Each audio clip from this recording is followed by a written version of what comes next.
ராஜேஸ்வரி, கடலூர் மாவட்டம் விருதாச்சலத்தை அடுத்த எருமனூர் கிராமத்துடன் இந்த தனியார் பள்ளியானது இயங்கி வருகிறது.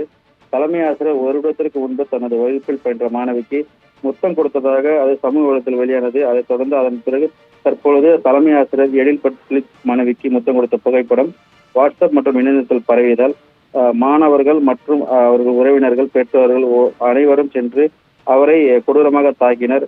இதைத் தொடர்ந்து தகவல் அறிந்த ஊர் பொதுமக்களும் அவர்களை முற்றுகிட்டு முத்தம் கொடுத்த ஆசிரியர் மீது உரிய நடவடிக்கை எடுக்க வேண்டும் என்றும் வாக்குவாதத்தில் ஈடுபட்டு வந்தனர். தற்பொழுது சாலை மலர் நடந்து முடிந்திருக்கிறது.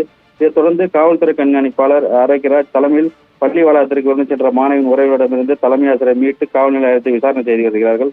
பள்ளியிலும் பயிலும் மாணவிக்கு தலைமை ஆசிரியரை முத்தம் கொடுத்த இந்த சம்பவமானது பெரும் பரபரப்பை ஏற்படுத்தியிருக்கிறது.